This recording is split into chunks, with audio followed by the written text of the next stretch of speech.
Alors, pardon, merci de m'indiquer ces revenus au niveau du son et de l'image. Et donc, on va enchaîner. Alors, c'est un petit bug, il y en a pas mal. Donc oui, je parlais de MyFXBook. Et donc, on l'a ici, voilà. Donc là on voit le radon, hein, donc en rouge c'est la balance, en jaune c'est l'équité, donc on voit qu'on est toujours très près de la balance, là ça s'écarte, bah on va prendre les pertes, y a pas de problème ce soir.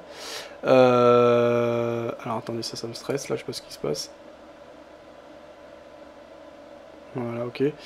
Là je vais rajouter prochainement 200 et peut-être encore 200, ça fera un compte au total à 1000 euros de dépôt. Au niveau de la balance, voilà, on voit les dépôts, hein, c'est les grandes phases d'accélération, mais sinon voilà, bah, les performances restent elles-mêmes. Donc ouais, je recapitalise, mais c'est pas ce qui joue sur les performances. Donc voilà, pas grand chose de plus à signaler. Alors, ça on avait vu. Je prends short sur le dollar face au yen, entrée à 83,36, stop à 83,50, objectif 89,90. On est sous la MM20, contre-tendance, mais bon. J'ai pas regardé, hein, j'avoue, le dollar face au yen, je vais aller jeter un coup d'œil. Alors que là on corrige, hein, sur Eurodoll. Donc ça c'est bon pour nous. On est à moins 69 euros, donc on a réduit les pertes. Bah pourvu que ça dure, 622 euros d'équité. Quoi qu'il ce sera une journée négative, hein, je suis quasiment sûr pour la journée. On n'est jamais sûr de rien, hein. Il peut y avoir des nouvelles incroyables qui tombent, hein. J'ai déjà vu des cours décalés de plusieurs centaines de pips, au moins 150 pips en en une minute quoi, à l'époque, mais il y avait des annonces de taux d'intérêt qui étaient inattendues. Donc voilà, tout est possible, aussi bien en bien qu'en mal, c'est pour ça qu'il faut savoir prendre ses pertes et pas se surexposer. Là en tout cas on est revenu, voilà, 70 euros de perte, on est à 11% de risque par rapport au capital. C'est pas fou quoi, il n'y a pas de problème, 11-12%, c'est important, c'est clair. Après il faut garder à l'esprit que je suis sous-capitalisé. Donc c'est chiant, c'est clair, je vais pas dire que je suis content, mais c'est le jeu après. Qu'est-ce que je voulais montrer? Oui, USD CAD. USD GPY. Alors, USD GPY.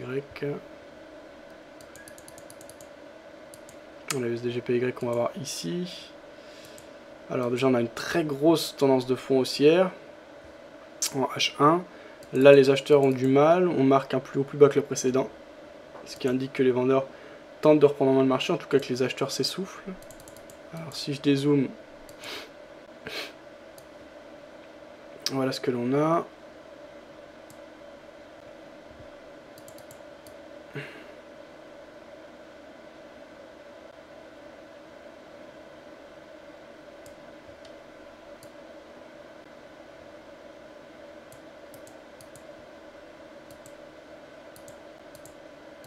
Plus bas de plus en plus haut. Plus haut de plus en plus haut également.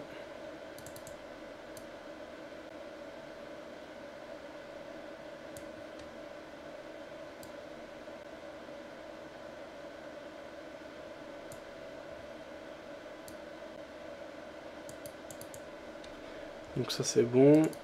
Plus haut plus bas que les précédents. Test des moyennes mobiles exponentielles et de la vague formée par ces dernières.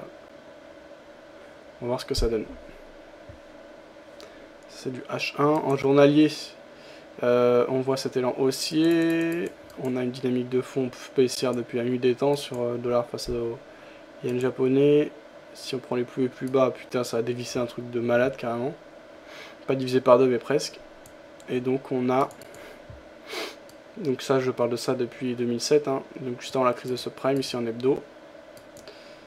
Et donc on a retracé même pas 23,6, donc il pourrait rester du potentiel de hausse. Mais là, vu qu'on s'affaiblit, peut-être qu'on aura une dynamique baissière. En tout cas, moi je serais plutôt sur une position à la vente sur quelques jours, hein, sur le dollar yen si je devais jouer quelque chose. Je suis plus à l'aise déjà sur du court terme. Et puis étant donné qu'on est de plus en plus bas, je pense qu'on peut avoir du potentiel intéressant de correction. Si on prend la zone de support, attention, pour l'instant on ne parvient pas à la casser. Le support oblique moyen terme. Donc peut-être attendre la cassure de cette dernière pour confirmer. Ouais, maintenant vu où là on en est, autant attendre la cassure, hein, pour moi, pour confirmer la représentation du marché par les vendeurs.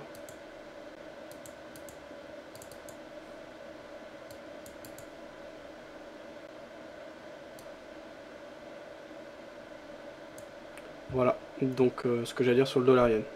Et donc il y a quelqu'un qui a pris une position, et donc c'était short sur le dollar yen. Donc je serais d'accord avec toi, bébé, a priori, techniquement. Après, fondamentalement, j'ai un peu de mal en ce moment à voir qui joue quoi, surtout dans le cas de dollar-yen, je connais pas bien. Donc je vais pas parler de ce que je connais pas, je vais pas me prononcer fondamentalement sur dollar-yen. Alors les vendeurs reprennent un petit peu en main le marché sur Eurodoll, est-ce que c'est le cas également sur le câble? Oui. Bah c'est bien, si on peut avoir une petite phase de correction avant de clôturer, bah tant mieux, je vais pouvoir... Ouais, c'est bien, c'est pas le top, après je reste sur une équité positive, depuis l'ouverture du compte, j'ai le temps, j'essaie de faire des résultats sur le long terme, voilà, pas de stress. On est sous la MM20, commence. Mais bon, ah oui, d'accord, tu parlais donc de USDR. Salut Fefe qui nous a rejoint, ça va? Ok, je savais pas, ça a coupé, c'est bon, ça revient. Ok, tes stats, c'est sans les recapitulations. Si, c'est avec bébé, mais c'est pris en compte. Je veux dire, par exemple, quand t'es à plus 25%, c'est pas parce que tu fais un dépôt qu'il va t'ajouter 100%. Par exemple, si tu déposes, si t'as déjà 200 euros sur ton compte et que t'ajoutes 200, il tient compte que c'est un dépôt. Donc, il va pas t'ajouter, il va t'ajouter 0%. Et par contre, derrière, si tu faisais 2 euros avec 100 euros, ça faisait 2%. Si tu fais 2 euros avec 200, ça fera plus que 1%. Donc c'est lui qui se met à jour par rapport au terme de pourcentage. Mais c'est ce que tu vois en termes de pourcentage, c'est vraiment du profit pur. Donc voilà. J'ai pas pris par rapport à ce que je vois en H4 avec la même 20. Par rapport à ce que je vois en H4 avec la même 20 sur USD. D'accord, bébé. Ok, donc ça c'était bon. Alors, analyse matière première. Alors, il y a Tilk. On le voit moins en ce moment sur la salle de discussion vidéo bourse. On a en tout cas ses analyses toujours via son blog dont je vais vous laisser le lien. Forex triple écran. Bienvenue sur tradingforex-écran.blogspot.com. Donc aujourd'hui, pour cette journée du 16 mars 2012, nous allons avoir pas mal de nouvelles économiques concernant le dollar américain et le dollar canadien, un peu d'euros ce matin. Donc moi, je vais me concentrer sur les paires avec du dollar canadien et du dollar américain, parce qu'à mon avis, de toute façon, ce sont les paires qui vont avoir plus de mouvement. Donc du coup, on va se concentrer sur euro USD, les paires avec du GBP, GBP AUD, GBP 4, GBP NZD, AUD USD, USD CAD, USD CHF, NZD, USD. Et je vais rajouter GBP CHF. Pourquoi le GBP? Parce qu'on voit qu'il y a l'euro, enfin il y a quand même 5 paires sur 7 sur le GBP qui sont en mouvement, donc ça veut dire qu'il y a un mouvement de fond qui se produit. Donc ça veut dire que ça va pas mal bouger. Pareil pour le dollar canadien et pareil pour le dollar américain. C'est pour ça que je vais me concentrer sur ces paires-là. Donc commençons par l'analyse de l'euro USD. Donc que dire sur l'euro USD? Ben, en daily, on est toujours dans cette espèce de biseau que j'avais dessiné hier. Bon, après, le scénario du biseau va pas être infirmé, mais bon, bref, pour le moment, il y a rien de tout ça. Moi, ce que je cherche, c'est à shorter de l'euro, donc on va s'appuyer sur la trendline. Ensuite, je chercherai un signal vendeur en H1 ou en M15 pour entrer près de la trendline. Et voilà pour prendre ce scénario. Et puis, si on vraiment cassait à la hausse cette zone-là, bon, ben, je serais haussier parce que quand on se met en daily, on voit que bon, on n'est pas tout à fait encore en tendance baissière prononcée. Si on cassait vraiment la zone de valeur au niveau d'un 31,70 par exemple, bah, je serais haussier. Donc à ce moment-là, j'attendrai un repli et ensuite je passerai là. Donc voilà mon scénario sur GBP. Ensuite, quand je vais passer à GBP AUD, bon, si je surveille par GBP, c'est pas pour rien, c'est qu'actuellement sur GBP AUD, on voit qu'on monte très lentement. On voit même qu'en daily, les prix sont comprimés, donc je pense qu'il y a de fortes chances qu'on puisse peut-être dessiner un joli petit canal parallèle. Bon, c'était le canal parallèle, c'est pas pour faire joli, c'est pour montrer que si on tient plus ou moins à la résistance, le canal il tient bien pour le moment.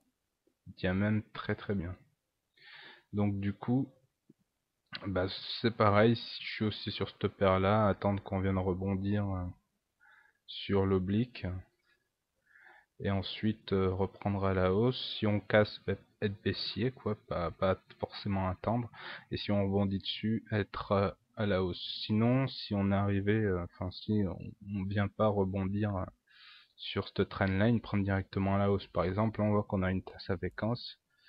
Si on a une tasse à séquence comme ceci, et qu'on casse ce niveau-là, passer long directement, passer long et voilà quoi. Donc, ouais, bon bref, passer long et acheter sur repli. Ensuite, GBP-CAD. GBP-CAD, donc la même chose. Là, on voit qu'on est en train de faire un pullback dans la zone de valeur. Donc là, ce serait la zone parfaite pour shorter. Ce zone parfait pour shorter, ce serait dans ces eaux-là. Donc dans ces eaux-là, c'est au niveau d'un 57,20, un 56, un 56. Donc ça, la zone est assez large parce que bon, voilà quoi. Pas d'autres scénarios précis, donc vraiment c'est attendre qu'on fasse un pullback et qu'on aille à la baisse ou qu'on aille directement à la baisse, et si on casse toutes ces zones là, être directement haussier. Donc voilà, donc après les stratégies d'entrée, bon faudra surveiller ces graphiques en H1 à M15, prendre un signal vendeur, et les signaux vendeurs, bon c'est cassure de trendline, comme par exemple si on cassait ce trendline en bas, un M15, bon après englobant de baissière, si on veut vraiment être conservateur, faudra attendre de casser cette trendline à la baisse. Et puis on aura un niveau de support à tester, les 1,5740, même les plus bas, à 1,4462 qui pourrait servir de TP. Rentrée baissier dès qu'on casse les 1,5554. Ensuite, GBP-NZD. GBP-NZD, on avait loupé le retracement du biseau. Là, on a carrément corrigé. Donc, on a bien corrigé. Donc là, si on pouvait même s'amuser à dessiner un autre biseau, ça aurait parfaitement marché. Si on regarde le graphique à un H1, il n'y a pas grand chose à voir. Sinon, on est en train de faire une espèce de double bottom.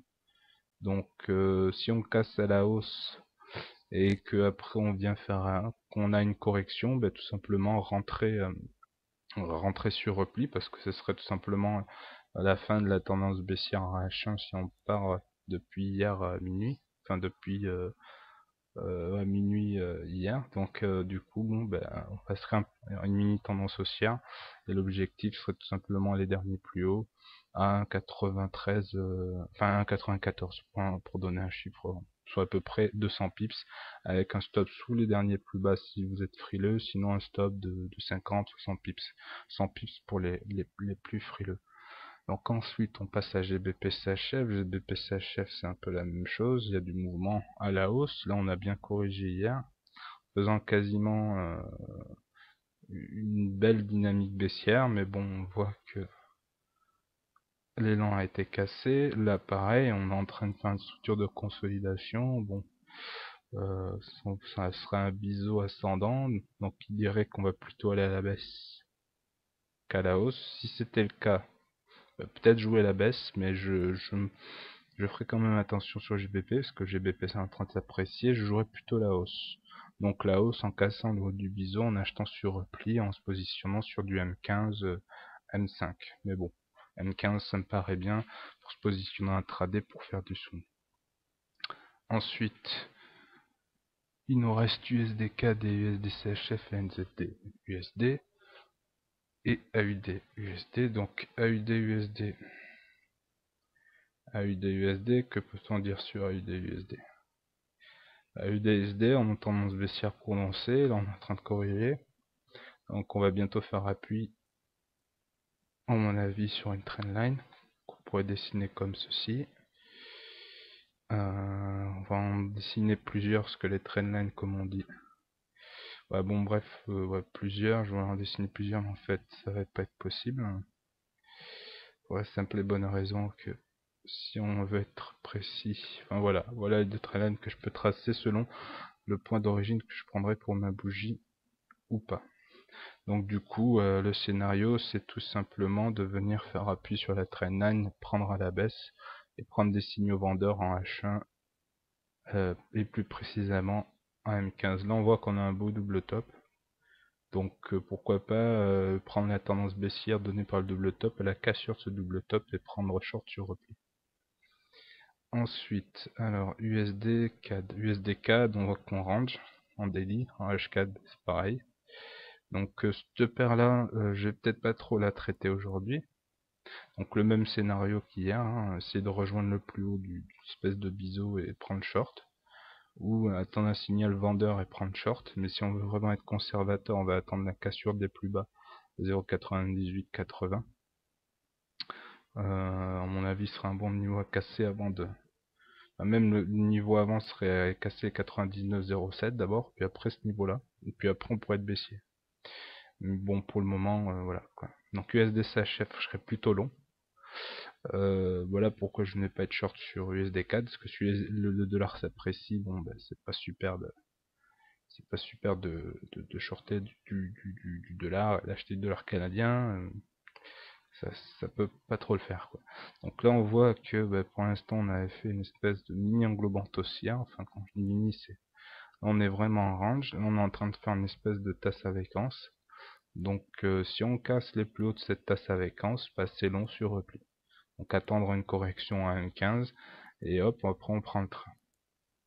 Donc attendre gentiment qu'on casse ce niveau là, qu'on fasse une correction et on rentre. Si la correction se fait sur le niveau de ces plus hauts là que je viens de dessiner, donc on peut le dessiner en M15 assez facile, au niveau de 0,9244, vous passez long et vous mettez un stop de protection sous le plus bas de lance, donc au niveau de 0,92, ce qui fait un stop de 20-30 pips, ou même 40 pips, comme ça fera de la marge pour aller chercher peut-être 200 pips, ou même les derniers plus hauts de USD CHF, donc ce serait les 0,9333.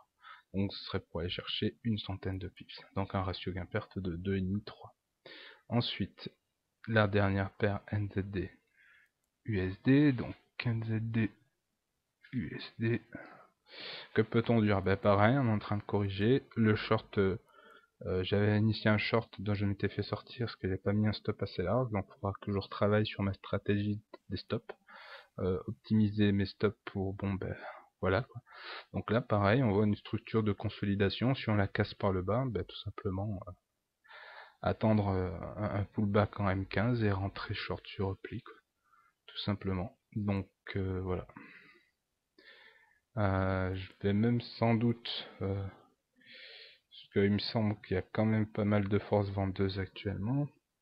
On dit ne pas rentrer dans l'accélération, mais moi je préfère rentrer tout début dans le mouvement baissier et me dire bon ben si j'ai tort, mon stop il est pas loin, voilà quoi, donc je m'autorise à perdre une certaine somme, que bon ben à prendre en plein mouvement, parce qu'en plein mouvement des fois c'est assez erratique et des fois le prendre en début de mouvement ça peut être pas mal. Bon après de toute façon si on a tort ou raison on s'en fiche, donc moi je vais prendre un stop assez large, je vais chercher un objectif de 100 pips, au moins un ratio gain perte de 2. Donc je mettrai un stop à 50. 50, je vais voir ça. Est-ce que c'est suffisant? Ouais, c'est un peu juste. Donc je vais le mettre à 60.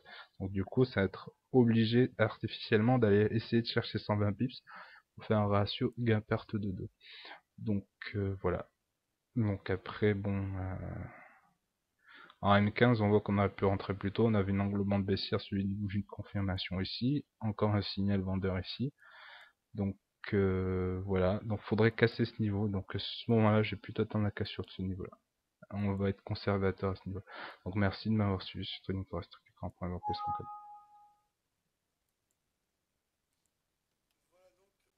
Pardon, voilà donc le point réalisé par support résistance. Forex triple écran. Ok, donc moi je vais avoir fini ma journée, on va reprendre l'écran, et donc je vais fermer mes positions. Je terminerai donc sur une journée négative. Alors, je vais prendre le but c'est de laisser une seule position par produit tradé. Donc sur USD-CAD, je prends 1,25€ de perte. L'autre position d'un micro-lot court. NZD-USD, je prends 31 centimes de profit. Voilà. Et 2 euros de perte, 2,14€ de perte. Voilà. Sur GBP-USD, je prends 3,57€ de perte. Alors qu'on a déjà pris 3€ tout à l'heure. Puis 4,67€ de perte. Voilà. Puis 9€ de perte. Donc là c'est une position lourde. Hein. Par rapport au capital, 9€, ça fait 1 et quelques pourcents. Donc c'est pas fou, mais c'est quand même important hein, comme perte.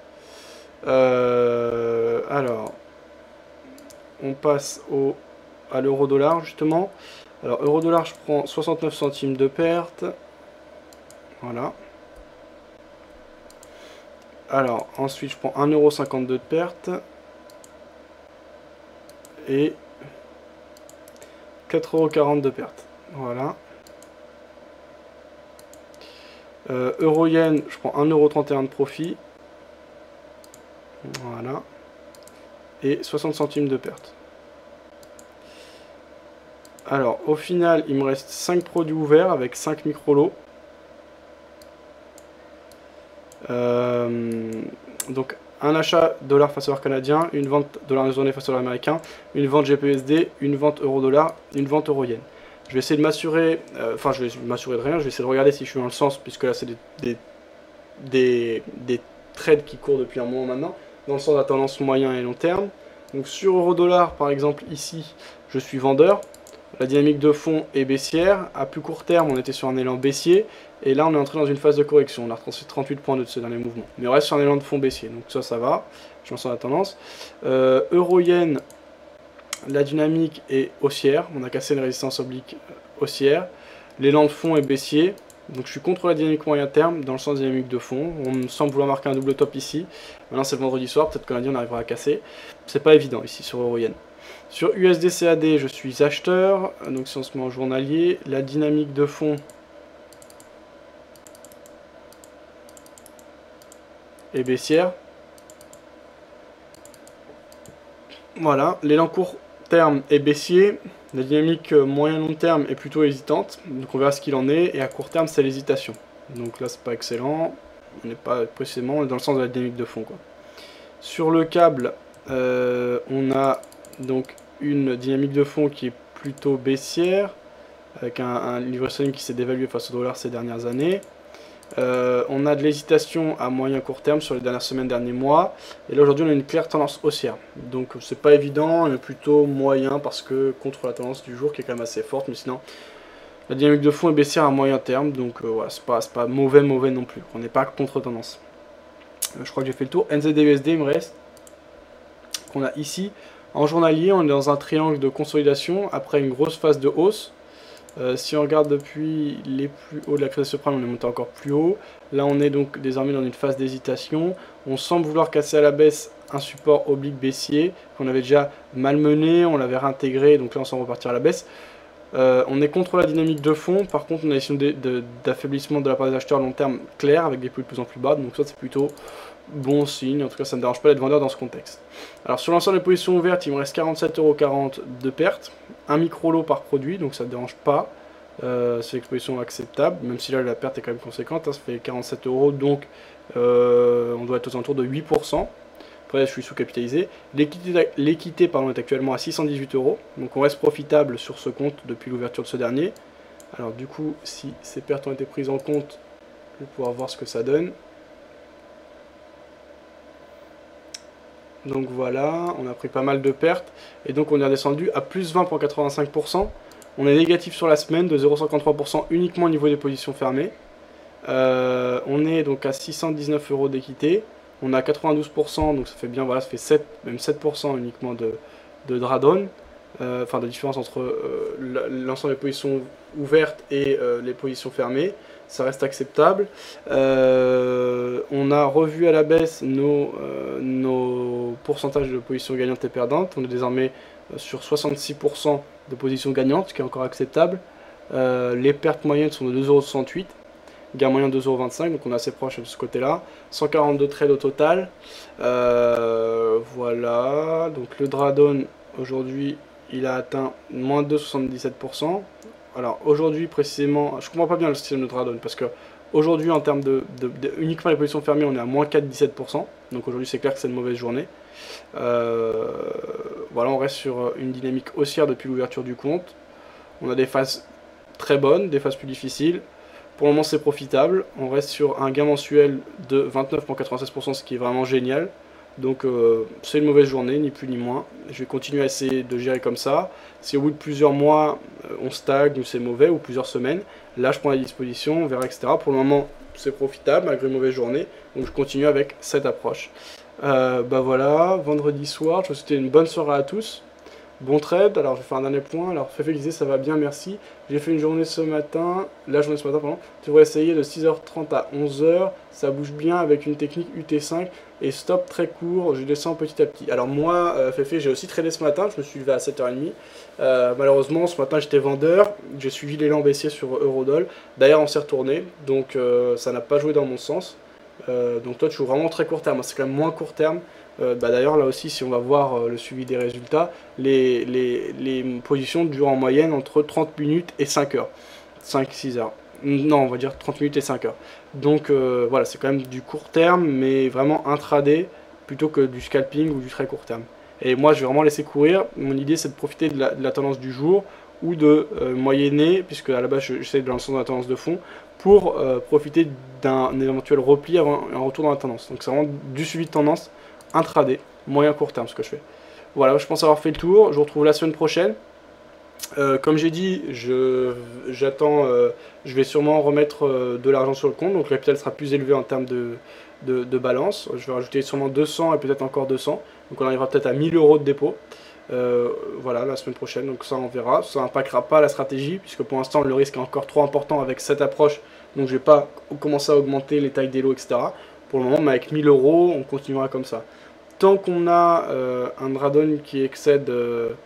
voilà, l'idéal c'est d'avoir au maximum une différence entre les positions ouvertes et les positions fermées, 5%. Et voilà, déjà, là, si après on est sur des travaux capitaux, on ne pourra même pas accepter 5%, mais dans un premier temps, 5%, voilà, ça peut être acceptable. Donc on est encore loin, donc pour l'instant, pas d'augmentation dans la taille des lots et dans la manière de trader. Voilà. Donc, bon trade à tous, bonne soirée, bon week-end, et je vous retrouve donc lundi. Alors, on essaiera d'avoir comme invité, c'est pas confirmé, je vous dis rien si c'est pas confirmé. Mais bon, comme d'habitude, des invités, puis je vais contacter. Si vous avez des idées d'invités qu'on pourrait avoir, n'hésitez pas. Et voilà. Si vous aussi vous avez des contacts et qu'il y a des gens intéressants que vous pouvez dire, vous pouvez leur dire, ouais, venez dans l'émission, ce sera intéressant pour tout le monde. Vous pouvez retrouver toutes les interviews, etc. Des différents traders qu'on a reçus ces dernières semaines sur notre chaîne YouTube. Donc il y a Nicolas Chéron de FXCM, Alexandre Baradez de Saxo Bank. Hier, moi j'ai co-animé un webinaire, alors en l'occurrence c'était pas très intéressant, on m'a dit que c'était un spécialiste du scalping, bon, mais avec Cédric Renaud de chez Saxo Bank. Alors en l'occurrence là c'était pas très bon le marché puisqu'il n'y avait pas de vrai mouvement. Alors peut-être qu'il était obligé de prendre des positions dans le cadre du webinaire, je sais pas. En tout cas, bon, après chacun son approche, en tout cas, voilà. On m'a dit que c'était un spécialiste du scalping de chez Saxo Bank, donc Cédric Renaud, vous avez sur YouTube, son interview. Il y avait Nicolas Festower de chez AvaFX, Karim du site supportresistance.fr, on avait reçu Tilk dans le passé. Voilà, je crois que c'est tout, j'en oublie sûrement. En tout cas, vous avez tout ça, je vous donne le lien vers notre chaîne YouTube, n'hésitez pas à vous abonner. On a 484 abonnés et on a, en termes de vidéos, voilà, 474 vidéos. Donc je vous laisse l'adresse pour ceux que ça intéresse. N'hésitez pas également à nous suivre sur les réseaux sociaux, Facebook, Twitter, etc. Là vous avez les liens au-dessus du logo en haut à gauche du site. Vous pouvez suivre mes résultats même quand l'émission n'est pas allumée, en direct via notre MyFXbook. Ok, week-end Fab à la semaine prochaine, bye Fab, bon week-end à tous. Ok, ciao tout le monde, à la semaine prochaine.